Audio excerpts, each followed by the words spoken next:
Bien, vamos a hablar un poquito de lo que viene siendo el nacimiento de la filosofía. Lo primero hay que ver un poquito la parte etimológica y luego la parte histórica. Por un lado aparece lo que es la parte de las características naturales. Sabe que el ser humano, al admirarse de todo lo que le rodea, entonces llega a cuestionar su realidad, llega a buscar razones, a hacerse preguntas. O sea, ¿qué son las cosas? ¿De dónde surgieron? ¿Cómo nacen? ¿Por qué existen esas cosas? ¿Y cómo se puede llegar a conocer esas cosas? ¿Qué es lo más importante en la vida? ¿Qué es lo más primordial en la vida?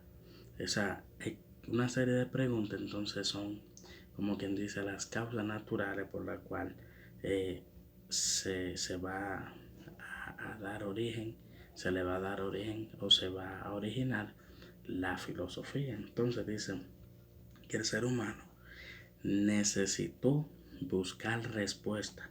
¿Y respuesta a qué? La respuesta a prácticamente a todo lo que él se encontraba en el entorno. Y ahí aparece entonces una tradición que se llama la tradición oral, la mitología y la religión. Lo primero que el ser humano trata de, lo primero que el ser humano hace es refugiarse en la religión, en la mitología, para poder encontrar respuesta a sus preguntas. Entonces, ahora bien, aparece también otra parte donde el ser humano intenta responder haciendo uso de lo que es la razón. Empieza a buscar el porqué de las cosas, el cómo de las cosas, el para qué de las cosas. Entonces ahí viene en la parte de lo que se origina ya la filosofía. ¿Qué es entonces el objetivo de la filosofía? El objetivo de la filosofía es encontrar la verdad. Entonces, hay 5 características que son muy importantes para comprender un poquito el origen de la filosofía.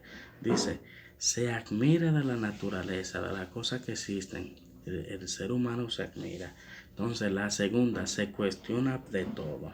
O sea, cualquier orden social, cualquier situación. Entonces, el ser humano se cuestiona. Y la tercera, el hombre critica el mito y la religión.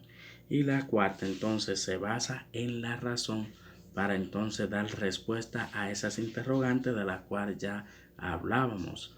Y el otro elemento entonces es buscar la verdad. Ven qué importante es eso. Todo parte entonces de una cuestión de intentar dar razón de intentar dar razón de las cosas que ya vemos, pero que estamos buscando un porqué. La primera causa, el ser humano la encuentra en la religión. Sin embargo, al ser unos argumentos poco convincentes, el ser humano entonces empieza a razonar para poder encontrar entonces la respuesta a sus preguntas. Aquí viene entonces el aspecto histórico. Entonces ustedes saben que hay una época que se llama la época antigua. Ahí aparecen unos cuantos elementos de clases sociales, la estructura piramidal, todavía aparece lo que es el sistema esclavista, pero ya en ese momento sí existe la escritura. Ahora bien, todavía aparece lo mítico, lo tradicional, lo mágico religioso y todo ese mundo eh, de la sociedad antigua. Ahí en ese contexto entonces es que surge la filosofía. ¿Y qué es lo que trae la filosofía? Una nueva visión de la explicación del cosmos, de toda la naturaleza. En la parte histórica vemos lo que es una sociedad esclavista.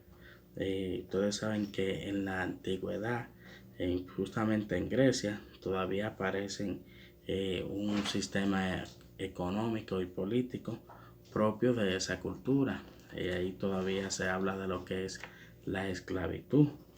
Entonces, de ese modo los seres humanos van sometiéndose ciegamente a las fuerzas de la creencia, a la divinidad, pero también la tradición y algunos parámetros morales que le da esta religión. También ustedes saben que aparece lo que son los ancianos del pueblo, que eran prácticamente los consejeros. Si nos vamos a la cultura judía, aparece también lo que es los profetas, que son los que aconsejan prácticamente lo que deben de hacer las personas, porque es el mensajero de Dios. Pero también se habla del sistema esclavista.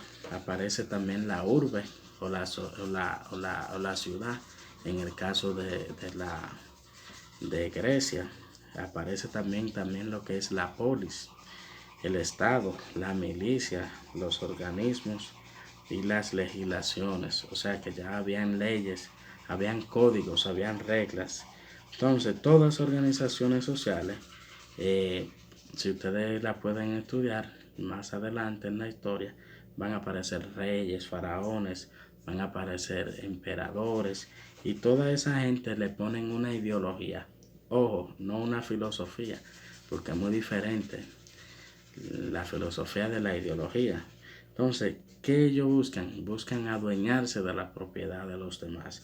Entonces tenían esclavos, tenían los artesanos, los militares, los campesinos, toda esa gente estaban al servicio prácticamente del faraón, del rey, del gobernador, del dictador, que era que le daba prácticamente, era que tenía prácticamente el poder de todo.